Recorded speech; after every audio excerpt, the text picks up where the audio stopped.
السلام عليكم. دي يا جماعة الأداة المعتادة لتكسير الحيطان دايما، ولكن احنا بنكسر الحيطان بدي. ازاي الكلام ده؟ يلا نشوف.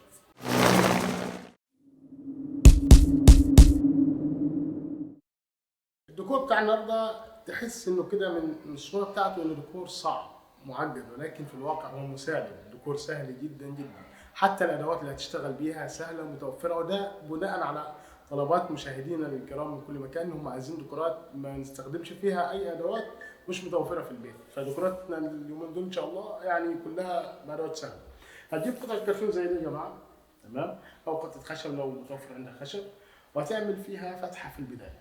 تمام، احنا هنستخدمها كبرجل متدرج يعني.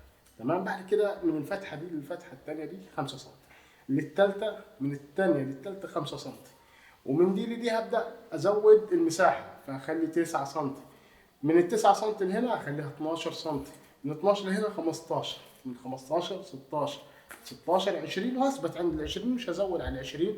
حتى لو احتجت اني اطول البرجر بتاعي اكتر برضو اخر كام واحده خليهم 20. بعد كده يا جماعه هعمل حرف اكس في الجنب بتاعي، يعني من زاويه الجنب هنا ومن زاويه الجنب هنا هعمل حرف اكس، سواء بلزق سواء بخيط سواء باي يكن، علشان احصل على نقطه المنتصف اللي في الحيط.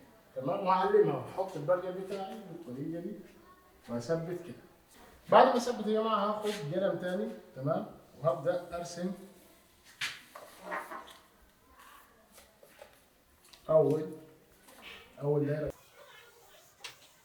بعد كده هبدا اخد الدايره اللي بعدها، بعد كده هاخد الدايره اللي بعدها، وهكذا دواليك.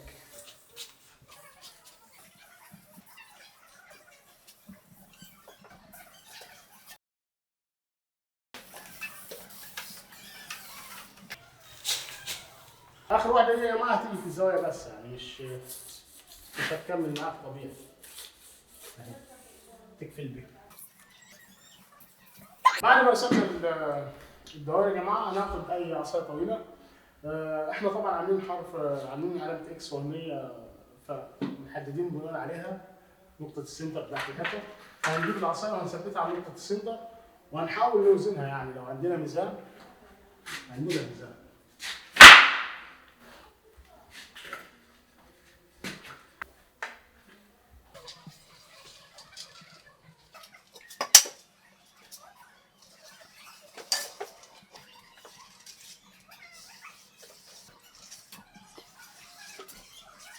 بعد كده يا جماعه هنلاحظ ان طلع معانا شكل 2 3 4 5 6 7 ايا يكن. هنقسم كل شكل من الاشكال دي نصين متساويين. هنبدا يا جماعه نقسم باقي الاشكال. هقسمها ازاي طيب عشان ما يطلعش معاك الدنيا غلط؟ هتقيس المسافه من هنا ومن هنا وتاخد نصها، تمام، واللي مقابلها نفس القصه، تمام، زي ما انتم شايفين. بص، قست النص من هنا والنص من هنا، تمام. بعد ما تعمل العلامات دي هتثبت المسطره بتاعتك او العصايه اللي انت شغال بيها عليها، تمام. فكده هيطلع معاك النص مظبوط، مش هيطلع مشاكل ان شاء الله.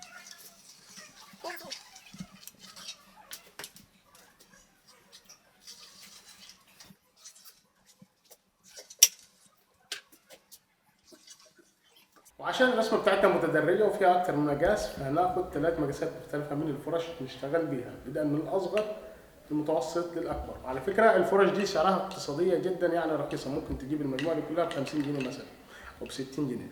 طبعا يعني فرشه زي دي كده اغلى منهم كلهم مجتمعين، واغلى من 3 تاني معاهم. هناخد لون اسود يا جماعه، تمام، وهناخد مثلا اول واحده دي هنلونها اسود، الفرشه صغيره جدا، تمام. هنسيب التانية مش هنلونها اسود طبعا، وهنلون اللي بعدها في نفس الصف بتاعها. وممكن تشتغل بطريقة تانية، واعتقد الطريقة التانية احسن يعني، علشان ما نضطرش نغير كل شوية في الفرش. نلون دي بس ونشوف ايه الطريقة التانية. ايه الطريقة التانية؟ انك انت تلون دي وتسيب دي، وتروح تلون دي، علشان تجيب الصغير كله مرة واحدة، وبعد كده تغير فرشتك لما توصل للأول. بعد كده خلينا ندخل على اللي بعدهم، يعني الدايره اللي بعدهم. فطبعا دي فاضيه، فهنيجي قصادها وهنلون كده.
خلونا يا جماعه بعد ما خلصنا الرسم بتاعنا نعمل خطوه اخيره، هناخد سبراي اسود وهنعمل ظل في قلب الرسم كده، يعني مثلا 3 4 مربعات لغايه هنا كده مثلا، تمام، لغايه او نص المربع ده كده، نظل المنطقه دي بحيث تظهر وكانها عميقه، يعني عميقه جوه، يعني داخله جوه، بدل ما الرسمه باينه كده مسطحه، لا عايزين نعمل عمق في الرسمه. خلونا نبدا، ودايما لما تستخدم السبراي كلها بكمامه ونص.